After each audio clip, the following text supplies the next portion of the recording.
सभी को महादेव, जय महाकाल। आज मैं आपको एक वीर साधना के बारे में बताऊंगा, जो वीर साधना सिर्फ 3 दिन में ही दर्शन देता है और सभी मनोवांछित फल को प्राप्त कराता है। तो वीर के बारे में सभी कुछ ना कुछ जानते होंगे, जैसे कि 52 वीर, अष्टवीर। ये जो वीर होते हैं, वीर कौन होते हैं पहले जानना चाहिए। जितने भी योनियां हैं, पिशाच योनि, भूत योनि, वीर योनि, ये सभी का एक एक लोक होता है। जैसे कि मानव लोक, देवलोक, पिशाच लोक, किन्नर लोक, गंधर्व लोक, वीर लोक। ये वीर और बेताल एक लोक में रहते हैं। लोक का मतलब क्या होता है? सभी का एक एक स्थान निरूपण किया गया है। अगर कोई साधना करते हैं और उनको मालूम नहीं कि जिनको हम बुला रहे हैं वो किधर रहते हैं और कितना समय लगता है हमारे पास आने के लिए, तो उनका साधना ही व्यर्थ है। ये सभी गुरु ही बताते हैं। गुरु को मार्गदर्शी या तत्वदर्शी माना गया है, जो चमत्कार दिखाते हैं और सभी प्रकार का काम करवा देते हैं। उनको खाली गुरु नहीं बोलते हैं। गुरु कोई काम नहीं करते हैं। गुरु मार्गदर्शन और तत्वदर्शन करते हैं। जिंदगी का सबसे दुख या कष्ट को मिटाने के लिए और अंत में मोक्ष और मुक्ति को प्राप्ति करने के लिए। तो आज मैं जो वीर का साधना बताऊंगा वो सिर्फ 3 दिन का है, जिसका नाम है गुप्त वीर साधना।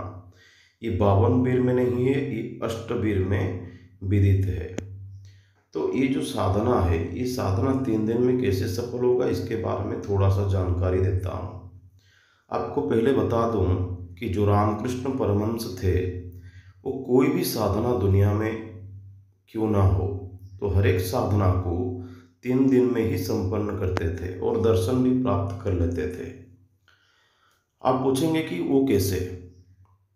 कैसे कि मन लगन अगर एक हो तो भगवान भी पास आ जाते हैं। सूरदास खुद ही बोले हैं कि मन चंगा तो कटौती में गंगा। तो मन चंगा रहना चाहिए, वैसा ही भक्ति भाव लगाकर बुलाना चाहिए। जिसको भी बुलावा दे, संपूर्ण भक्ति के साथ ही बुलावा देना है।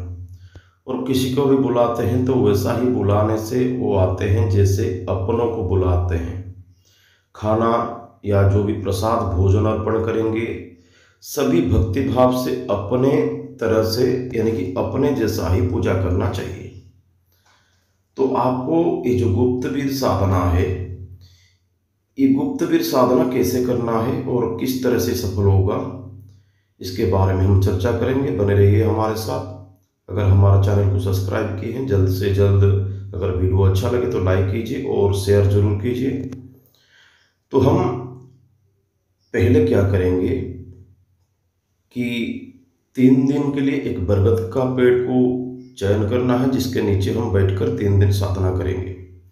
तो 3 दिन जो साधना करेंगे, पहले इस तामसिक साधना ये बता देता हूँ कि ये एक तामसिक साधना है। इसके बाद में सात्विक का साधना लाऊंगा, वीर साधना, जो सफल है। हमारे जितने भी वीडियो है, जो काम होता है, जो सफल होता है, उसी को हम डालते हैं। ऐसा नहीं कि फालतू वीडियो डालने के बाद कोई भी देखता है, उसको प्रयोग करता है तो गलत रास्ते में पहुंच जाएगा।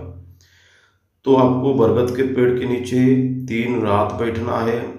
एक एक प्रहर 3-3 घंटा, एक प्रहर को 3 घंटा बोलते हैं। 3 घंटे में एक प्रहर होता है, तो 3 घंटे के हिसाब से आपको 3 रात बैठना है।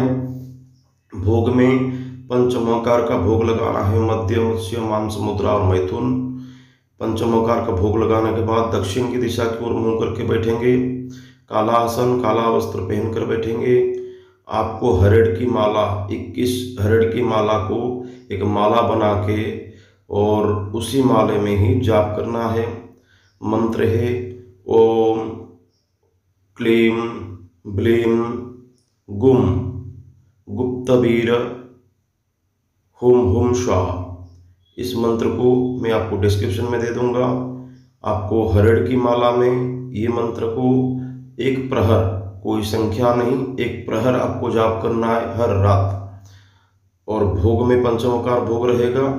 उसके बाद जो लोबान है, लोबान का थोड़ा धूप देना है।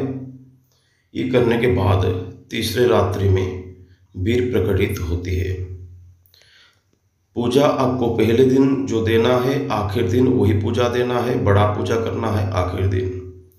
जब गुप्त वीर प्रकटित होता है तब कैसा माहौल बनता है उसके बारे में भी बता देता हूँ, क्योंकि तंत्र शास्त्र में सभी कुछ चीज़ लिखा गया है जो पुस्तक में नहीं मिलता है। पुस्तक में खाली विधान और मंत्र दिया जाता है, लेकिन नहीं बताया जाता है कि वो कैसे आएंगे, क्या हरकत करेंगे, क्या मांगेंगे, अगर कुछ गलती होता है तो क्या हमें करना चाहिए। तो ये जब आते हैं तभी प्रकाशमान दिखाई देता है, यानी कि ज़्यादा उजला दिखाई देता है, और ये 11 अंगुली के समान ही ये आके खड़ा होते हैं और बिल्कुल ही सूर्य नारायण के समान पूरा लाल दिखाई देते हैं। और जैसे ही वो आएंगे वैसे ही वो चारों तरफ का माहौल बिगड़ा हुआ हो जाएगा, जैसे कि आपको लगेगा कि कोई तूफान आ रहा है, कोई बिजली चमक रहा है, ऐसा होगा। और जैसे ही प्रकटित हो जाएंगे सब कुछ सही समान हो जाएगा।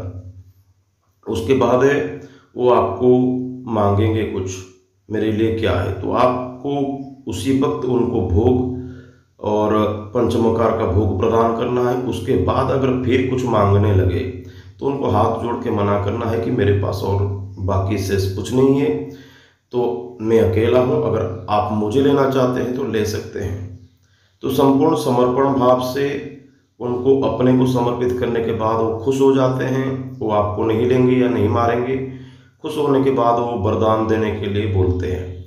तभी साधक को वर प्राप्त कर लेना है, यानी कि वर जब मांगेंगे तभी आपको गुप्त वीर को कोई कंगन या कोई वीर मुद्रिका, इसमें इस चीज को मांगना है और इसमें वास करने के लिए उनको बोलना है। कभी भी मैं ये कंगन को ऐसा घिसूंगा या मंत्र पाठ करूंगा पकड़ के तो आप मेरा सभी कार्य को कर देंगे, या मुद्रिका को ऐसा करूंगा तो आप मेरा सभी कार्य करेंगे। ये वचन लेना है। वचन लेने के बाद वो अपने रास्ते चले जाते हैं और भोग भी जो लगाया जाता है वो भी समाप्त हो जाता है तुरंत ही उधर।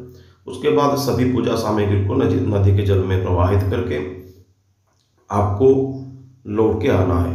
पहले भूल गया था, एक पुतला बनाना है, जो पुतला को आप प्राण प्रतिष्ठा करेंगे और उसके बाद उसमें काला कपड़ा पहनाएंगे, गुप्त वीर नाम से नामकरण करेंगे, उसके सामने बैठकर जाप करेंगे।